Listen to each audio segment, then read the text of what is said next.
All right, Travis here. And I swear, no Rickrolls, no Jane Austen. We're going to read some actual Will Wight prose tonight. Right into it, no delays, no preamble. Here we go. Into his reading, Calder poured his need for the Stormwing, his desperation to bring back something to sell, and his determination to extract the Chimera's precious fluid. Usually that worked, though sometimes he had to throw in a bribe. Andal walked below deck, presumably to check on the rest of the crew, but Foster was still going. Now we're locked in the middle of a storm with nothing to show for it, and we won't find another one this late in the— He was cut off when the severed tail and spine of the Stormwing landed on the deck, leaking glowing yellow-white fluid. It was long enough that it crossed the testament from stem to stern, and bright enough to drown out the illumination of the thunderlights. Calder heaved a sigh and let his whole weight rest against the wheel. "Foster, get Peddle and Zaya up here. We need to preserve as much as possible." Foster marched down the ladder. "Peddle, woodsman, get your buckets and get on deck before I make you bleed." Shuffles chuckled in Calder's ear, tentacles waving. "Bleed." Calder ignored it.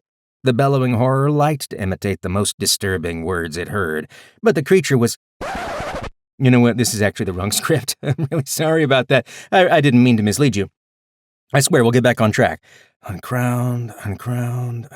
Here it is. Okay. Yeah, sorry. Just a road bump. Okay. Whew. The Archlord reached out, and a long spike with jagged glass on the top floated over to him. "Hold out your left hand," Justice said, and Lyndon reluctantly did so. He only had one real hand left. "This device measures your lifeline." The spike was over a foot long, but Justice pushed the sharp end into Lyndon's wrist only enough to break the skin. It was only a minor sting, easily ignored. The top end of the jagged glass began to glow green. "If you are not really under 35, you should tell me now," he said sternly. The green brightened. "The color of the light indicates your age, and it cannot be fooled. If it turns yellow, you will fail and be charged with wasting family time." The green color stayed bright. In fact, it grew stronger. "It seems you are eligible." Justice gave no sign of any reaction, but he also did not withdraw the spike. "Now the brightness of the light will illustrate how strong the lifeline itself is, and thus how resilient your life force. I couldn't tell you how many young sacred artists have ruined their lifelines with elixirs or ill-advised bargains, sacrificing their future for short-term gain." The light had only grown brighter and brighter. Now it was blinding. Justice finally jerked the spike out of Lyndon's skin, and the light died away. One side of the Archlord's face twitched. He threw the glass-capped spike carelessly aside, but an invisible force caught it, and it drifted back over to its place on the wall. A deft manipulation of aura using soulfire, or so Lyndon assumed. His spiritual perception was restricted, and even if it were not, using it in front of Justice might seem rude. "Lifeline is, adequate." Justice scribbled something down on his tablet. "But your spirit is the most important." The copper lobster claw floated over to him. "Your hand, once again." This time, Lyndon was even more reluctant to hand over his arm. Justice slid the metal around his flesh, and sparks tingled on Lyndon's skin, but fortunately the claw did not snap shut. 2 cores. Characters of blue light floated over the instrument, and Justice read them with a displeased look.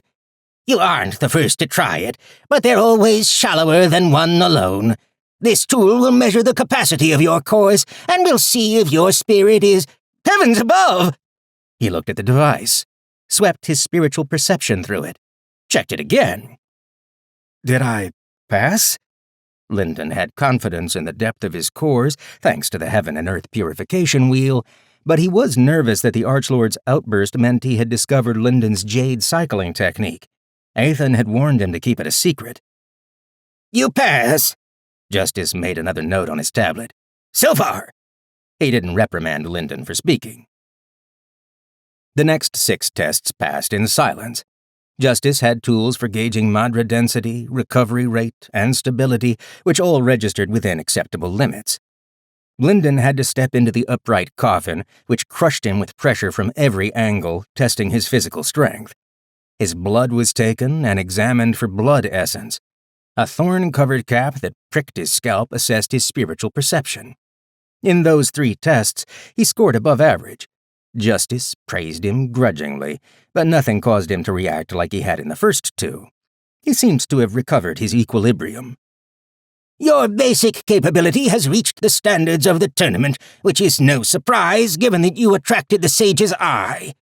He had seemed surprised enough a few minutes before, but Lyndon said nothing. However, potential alone is not enough. You must be able to draw out your abilities to their fullest extent. What good is an army of strong soldiers without a skilled general to lead it? He summoned a bucket-like tool from the wall nearby. Rings of script on the outside began to glow purple, and only when he reached up did Lyndon recognize it as a helmet. Now we come to the mental tests, the Archlord continued. Reaction speed, memory, force of will, and resistance to incursion. These tests have disqualified many would-be geniuses, so I hope you are prepared. Within Lyndon's mind and spirit, a voice spoke up. Oh, those sound like games, Dross said. I love games. That night, Akura Charity entered Justice's office to find him slumped over his desk, drinking. When he did not rise to greet her and show proper respect to a sage, she knew he was truly disturbed. Have you laid your concerns to rest? She asked. The old man stared deep into the wall, bottle dangling from one hand. He's a monster.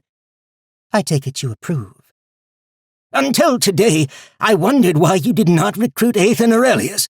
When I met him, I suspected him of surprising depth. I understand now, but... Justice took a long drink from his bottle. The spirit spilling from his lips burned his beard. Smoke actually rose from the white hair. Fate can be so fickle. How many children like him have we ever seen, even in our clan? If I had such talent at his age... He didn't finish the sentence, but his expression grew melancholy.